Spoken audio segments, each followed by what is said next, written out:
Hello, friends, and welcome. This is the 2 Minutes Money and Personal Finance Show, and you are with Deepak R. Khemani. No prizes for guessing that.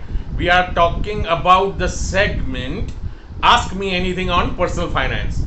In the previous episode, I talked about why most health insurance companies do not pay for dental treatment, and then there are some policies which pay you for dental treatment either directly or under the OPD feature. Yesterday, a contact asked me on YouTube, Deepak, which are the policies which pay you for dental treatment on an OPD basis? So, there is a policy from Tata AIG, Medicare Premier. It says if you have 2 years of continuous coverage of the policy with me, then that policy will pay you for dental treatment. 3 types of dental treatments.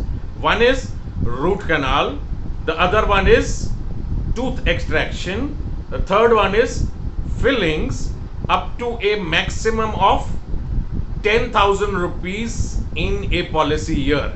Clearly mentioned. There is a policy from Star Health Comprehensive which pays you for dental treatments once every 3 years, subject to a maximum of 1000 rupees only. Then there is a policy from Max Bupa, a really high end policy from Max Bupa, which pays you a lot.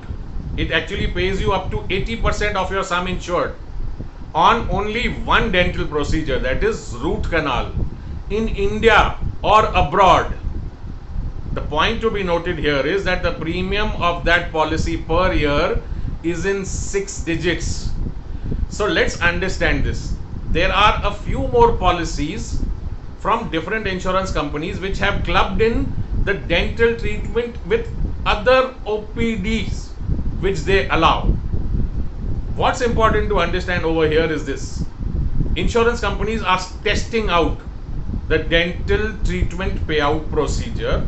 Depending upon their claim experiences, expect to have more companies having this feature into their policy enabled going ahead.